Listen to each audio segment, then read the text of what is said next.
welcome back to my channel. I am not in my kitchen today. I am actually in my car. I know.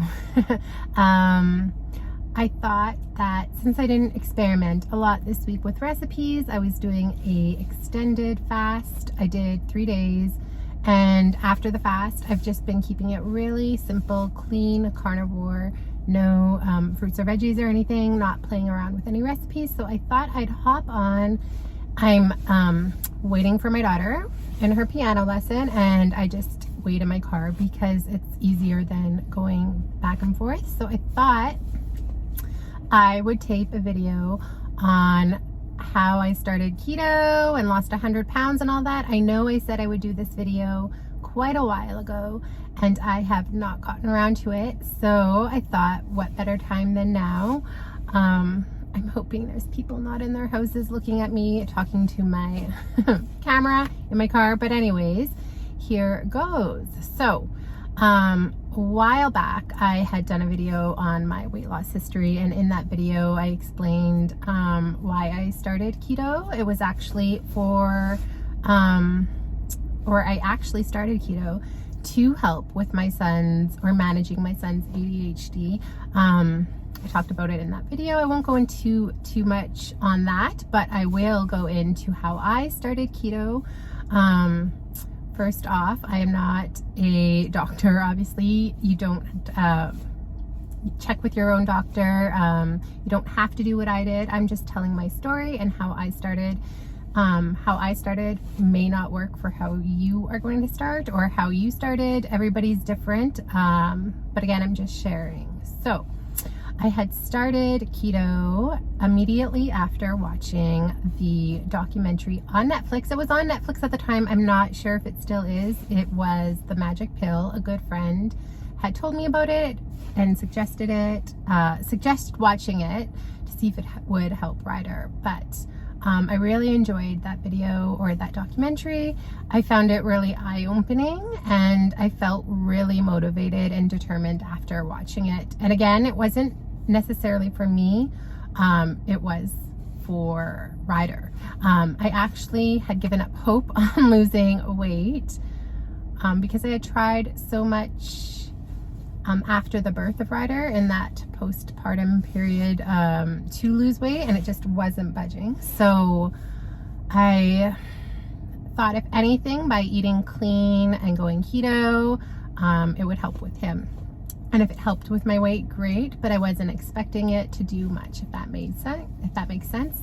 So after watching it, it really gave me that motivation. I didn't know much about keto at the time. So that was May 2018. And at the time there wasn't a ton of recipes on YouTube. There was, but there wasn't. Do you know what I mean? And there was information, but there wasn't a ton. Even Instagram, I found that it has grown so much over the years to what it was. But I did get grocery lists and all that off of Google. So I imagine now, if you were to Google that type of stuff, you'd get so much more information. I kept everything with keto pretty basic. I wasn't tracking right at the start either. I know that typically you're not supposed to go over 20 net carbs a day, but I'm trying to think back to that first week or two in keto, and I don't think I was really focusing on tracking carbs because I was coming from a standard American diet. I was actually more concerned with just keeping things simple and clean, and also trying to find some of the foods that Ryder liked in a keto version that he would eat. Again, I wasn't focusing on myself, so maybe that helped. I'm not sure. When I did start keto, I'm in Canada, there was almost no keto products. I mean, there were things, but it's definitely, again, come a long way to what it was. So I didn't have a lot of processed keto foods and snacks and treats. Everything I made, I just made at home. I kept meals pretty simple. I wasn't doing any fasting. I wasn't doing even electrolytes. I didn't suffer so much with any keto flu issues. My husband, when he had started, he had a lot more issues with that. I did not. Not that those electrolytes and things don't help, it's just that I never used them. I think if I knew more about them, maybe I would have used them in the start, but again, the information is so much more out there now. So I Googled what to buy grocery wise, and I kind of knew that carbs were no, meaning potatoes, rice, bread, corn, all of that. Just loaded up a lot of shopping wise, like on meat and cheese, eggs, bacon, green leafy vegetables, the vegetables I liked. I believe I even kept carrots. Now carrots is like such a gray area in keto. A lot of people think they're not keto friendly. I think they are in moderation. So stuck to the veggies I liked, stuck to the recipes I liked. Everything was pretty basic, pretty simple, because my family wasn't all switching over to the keto at that point. We were just trying to get Ryder switched over. A lot of the meals, and I should say that Ryder would never eat rice or potatoes. So when I'd go to make dinner and, for example, make a steak and vegetables and rice, he wasn't eating the rice. He wasn't eating the potatoes. So I didn't pull whole foods that were carbs like rice and potatoes from the rest of the family. They still ate that. So as far as meals go, I kept things pretty simple that everyone, so I wasn't making 2 meals. So if we were having steak and veggies, they still had their carb. I just didn't eat it. We did a lot of taco nights. My kids hate tacos now because of it, but I love tacos and I found it easy. So that's what we did. So they could still have their corn wrap and I could still have like a lettuce taco, or I'd make a taco out of cheese sauce. There was no folio wraps around at that time. We did a lot of burgers. I would just do a lettuce wrap bun. They would have a bun. I didn't even have a chaffle maker at that point. I didn't make a lot of buns either, aside from those 1-minute microwaved mug things. And as far as buying buns that were keto, that wasn't an option either. They weren't around then. So again, I made keto pizzas using a lot of the fat head doughs and stuff like that. That is a classic keto recipe that has been online forever.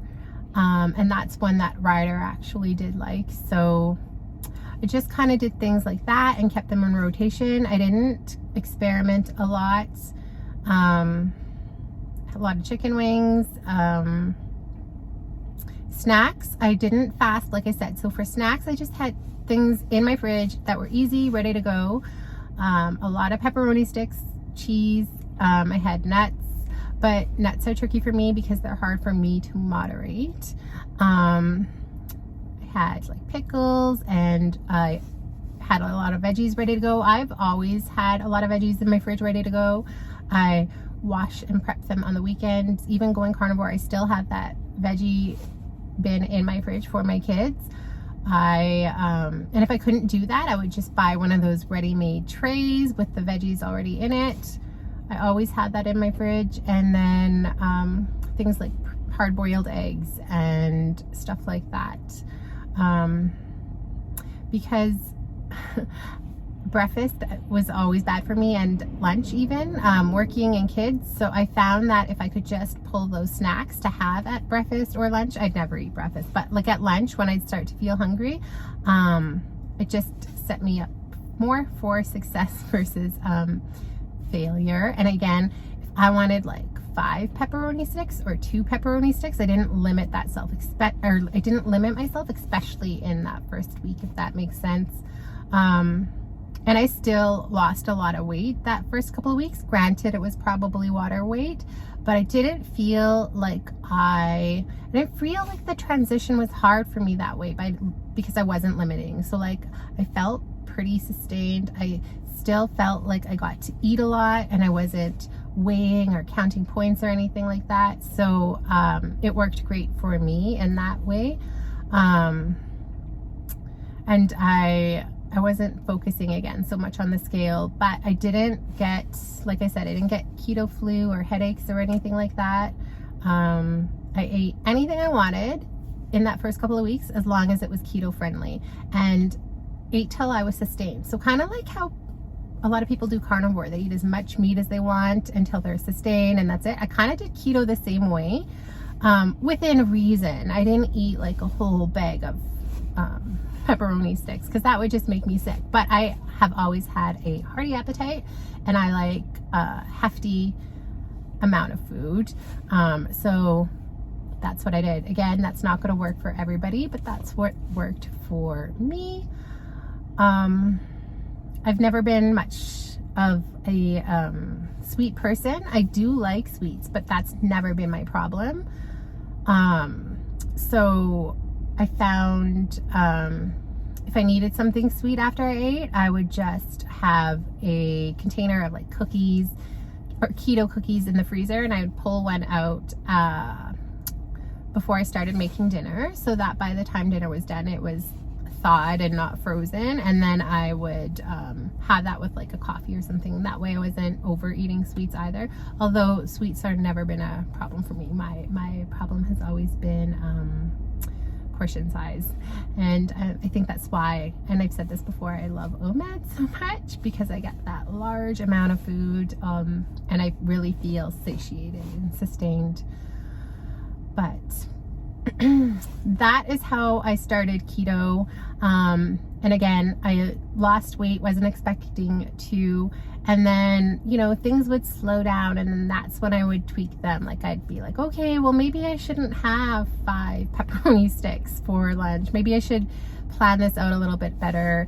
And, or like, although I never tracked macros, just think about it a little bit more in my head and plan it out that way. So I would portion things accordingly. The more I did keto, the more I researched, I guess, and that's when I came to think, that's when I would come across other things too. So at a certain point, I want to say, if I was made that I started, and it wasn't until middle of summer that year that things were starting to slow down weight-wise. That's when I started, I think maybe it was the end of summer, playing around a little bit more with fasting. So again, that's not something I jumped right into either.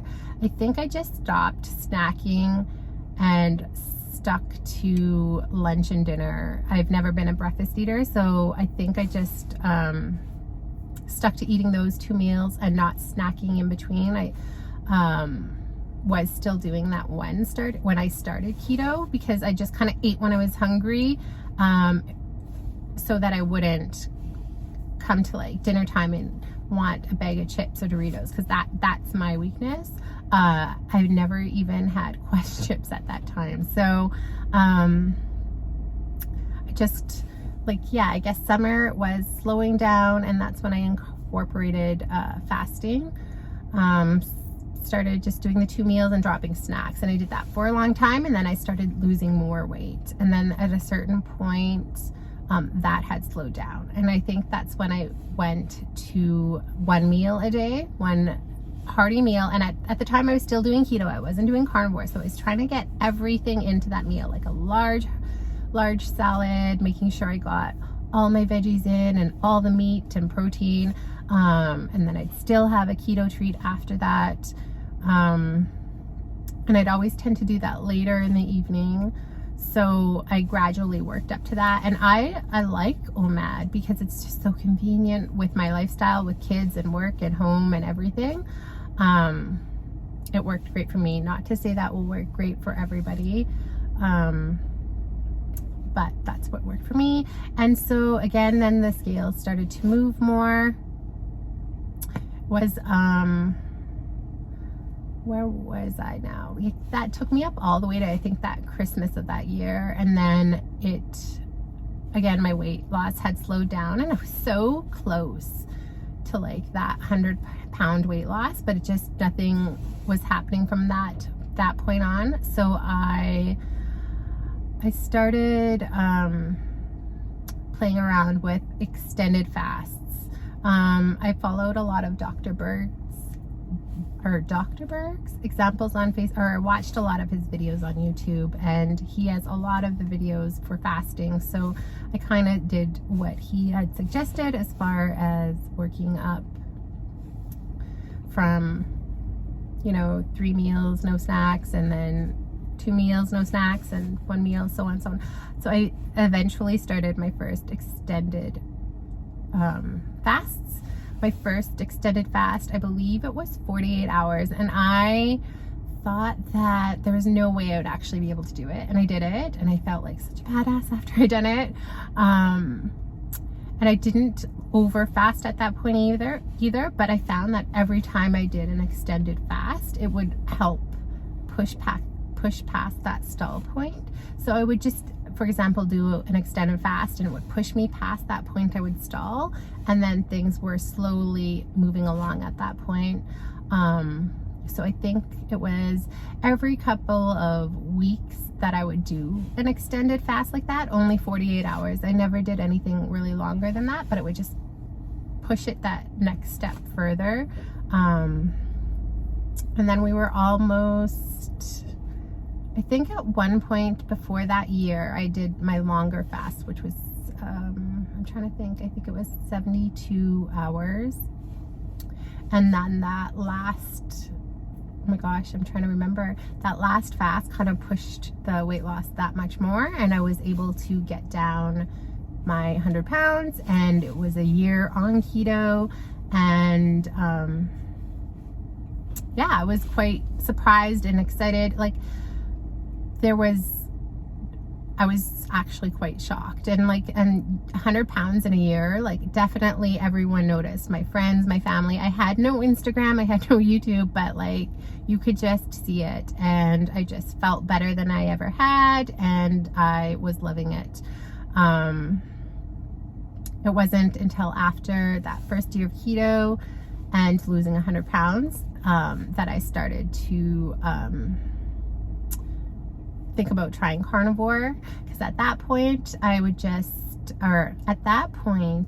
on the web a lot more, and just trying to soak up as much information as I could, and I started carnivore, which will be another video for another time. But that is how I started keto. That is what I did.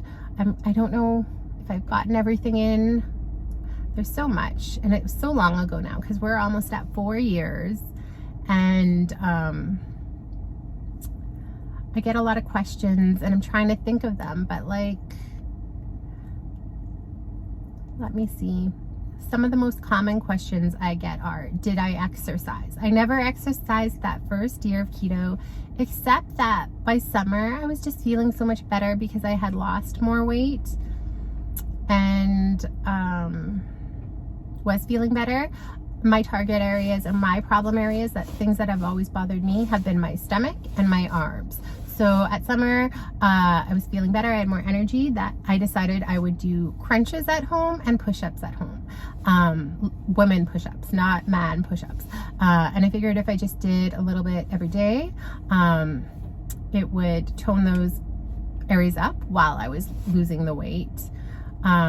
Sometimes I would even use one of those, what are those, like, waist trainers? I would use those waist trainers when I was doing my sit-ups, or even just like throughout the day while I was at home. If I didn't have clients or wasn't going anywhere, I'd wear one of those waist trainer things to help with loose skin, and then it kind of like sucked everything in, but like gave it a mini sauna treatment at the same time. So that's about it for exercise.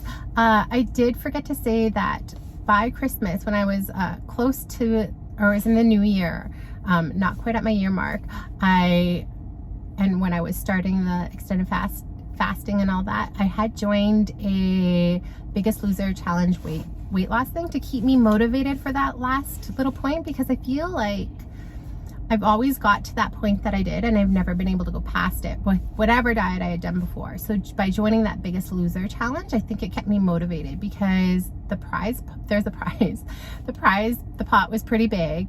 And funny fact, I did get second in that competition, and I think it was like a $500 prize, but that did keep me motivated to go through. And sorry, when I started that competition, I think I was using my elliptical a little bit more, but nothing consistent or regular, but just there was always challenges in that weight loss challenge group thing too, like, you know, 50 squats a day and stuff like that. So whatever the challenge was, I did, but that was about it.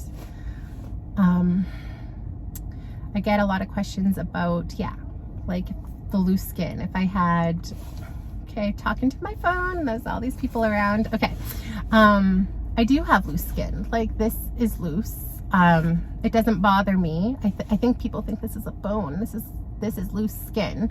My stomach, I have loose skin. Again, my husband's the only one that sees it. I didn't have any surgery. I did use that waist trainer, like I said. And it helps a little bit. I do red light therapy now, and I've noticed it helps with my stretch marks and stuff like that. But I mean, the loose skin, it's gonna come. I'm lucky that it's not as bad as it could be. I've seen worse, and mine is definitely there, and it doesn't show up in pictures as much as it does for some, but it's definitely there. Trying to think of other questions I get.